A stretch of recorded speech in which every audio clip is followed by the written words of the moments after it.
अस्सलाम वालेकुम दोस्तों। साल 2012 टाइटैनिक की 100 साल एनिवर्सरी के मौके पर एक ऑस्ट्रेलियन बिलियनर क्लाइव पामर ये दावा करते हैं कि वो टाइटैनिक जैसा ही एक शिप तैयार करेंगे ताकि टाइटैनिक के चाहने वाले उसमें सफ़र कर सकें और उस टाइटैनिक को महसूस कर सकें। 15 अप्रैल 1912 वो दिन जब कभी ना डूबने का दावा करने वाला टाइटैनिक अपने तकरीबन 1500 पैसेंजर समेत डूब गया। The unsinkable सैंक। टाइटैनिक को उस वक्त की सबसे बेहतरीन पैसेंजर शिप के तौर पर तैयार किया गया। टाइटैनिक में उस वक्त के हिसाब से बेहतरीन सेफ्टी फीचर्स भी इस्तेमाल किए गए। टाइटैनिक में first class dining area, 4 elevators, swimming pool और हर किस्म की सहूलियात मुहैया की गई जो उस वक्त किसी भी शिप में मुहैया नहीं की जा सकती थी। टाइटैनिक के बनाने वालों ने उसे अनसिंकेबल का खिताब दिया, यानी कि कभी ना डूबने वाली शिप।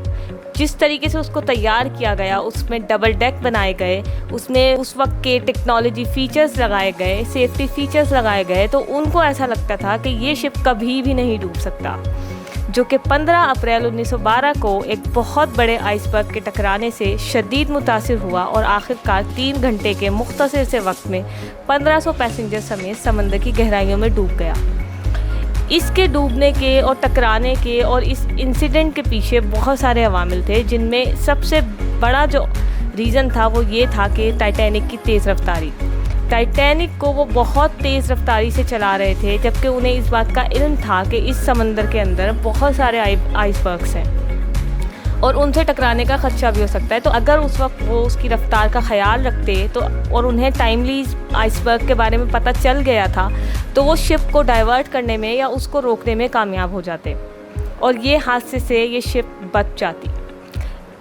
साल 2012 में किए गए वादे के मुताबिक जो रेप्लिका शिप तैयार किया जाएगा उसका नाम होगा टाइटैनिक 2। एक ह्यूज 9 डेक शिप तैयार किया जाएगा जिसमें 2435 पैसेंजर्स बासानी सफ़र कर सकेंगे। ये शिप बिल्कुल ओरिजिनल टाइटैनिक को ध्यान में रखकर एक रेप्लिका के तौर पर तैयार किया जाएगा, जिसमें टाइटैनिक जैसे ही इंटीरियर स्पेसिस और कैबिन लेआउट बनाए जाएंगे। उसको टाइटैनिक जैसा ही खूबसूरत बनाया जाएगा। टोटल 835 केबिन की इस शिप में 383 यानी 383 केबिन्स फर्स्ट क्लास पैसेंजर्स के लिए, 201 सेकंड क्लास और 251 यानी 251 थर्ड क्लास पैसेंजर्स के लिए बनाए जाएंगे। इस शिप के अंदर टाइटैनिक ही की तरह बेहतरीन dining room, ball room, indoor pool, Turkish bath, theatre, smoking room और ओल्ड फैशन जिम भी बनाया जाएगा ताकि लोग टाइटैनिक को फील कर सकें। इसके अलावा अगर सेफ्टी फ़ीचर्स के बारे में बात करें तो ये शिप टाइटैनिक के मुकाबले में ज़्यादा सेफ्टी फ़ीचर्स के साथ तैयार की जाएगी। जैसा कि ये शिप ओरिजिनल टाइटैनिक से 13 फीट ज़्यादा चौड़ा होगा और इसमें तमाम किस्म के मॉडर्न टेक्नोलॉजी सेफ्टी फ़ीचर्स इस्तेमाल किए जाएंगे। इस नए शिप की एक और ख़ास बात है कि ये शिप बेलफास्ट के बजाय चाइना में तैयार किया जाएगा। जो पुराना टाइटैनिक था वो बेलफास्ट में तैयार किया गया था और अब इस नए टाइटैनिक को चाइना में बनाया जाएगा और जब ये अपना पहला सफ़र शुरू करेगा तो पहले इसे चाइना से दुबई शिफ्ट किया जाएगा, वहाँ से फिर इंग्लैंड और फिर वहाँ से ये अपने उसी रूट पर अपने सफ़र का आगाज़ करेगा जिस पर ओरिजिनल टाइटैनिक ने किया था और उन्हीं 6 दिनों के अंदर इसको अपना सफ़र मुकम्मल करना होगा।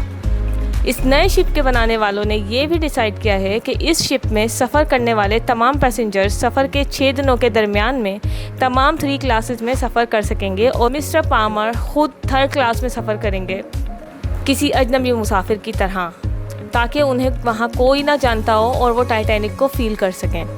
शिप ओनर पामर कहते हैं कि टाइटैनिक 2 एक ऐसी शिप होगी जहाँ बहुत से लोगों का टाइटैनिक को फील करने का ख्वाब पूरा हो जाएगा। पामर के मुताबिक टाइटैनिक 2 का लॉन्च 2027 में एक्सपेक्टेड है। टाइटैनिक 2 की तैयारी 2012 में शुरू हुई और एक एस्टिमेशन के मुताबिक इसे 2018 में तैयार हो जाना चाहिए था, लेकिन कुछ वजूहात के बिना पर जिसमें सर फहरिस्त है कोविड-19, इसकी लॉन्च डिले हो गई। पामर एक 69 ईयर्स ओल्ड ऑस्ट्रेलियन बिलियनर है जिसका मेन बिजनेस है कोल एंड आयरन माइनिंग। ये एक सियासतदान भी हैं और पिछले कुछ सालों में कुछ लीगल डिस्प्यूट्स की वजह से इनकी शोहरत ऑस्ट्रेलिया में कुछ ख़ास अच्छी नहीं रही, जो कि टाइटैनिक 2 के डिले का एक बहुत बड़ा रीज़न है। पामर पूरी उम्मीद है कि 2027 तक वो टाइटैनिक 2 को लॉन्च करने में कामयाब हो जाएंगे और जो लोग टाइटैनिक में सफ़र करना चाहते थे या उसको फील करना चाहते थे आज से 100 साल पहले, वो इस टाइटैनिक 2 में अपना सफ़र करके उसको फील कर सकेंगे, उसको महसूस कर सकेंगे और सफ़र को एंजॉय कर सकेंगे। तो फिर मिलते हैं हम एक नई वीडियो में एक नए टॉपिक के साथ। तब तक के लिए अल्लाह हाफ़िज़।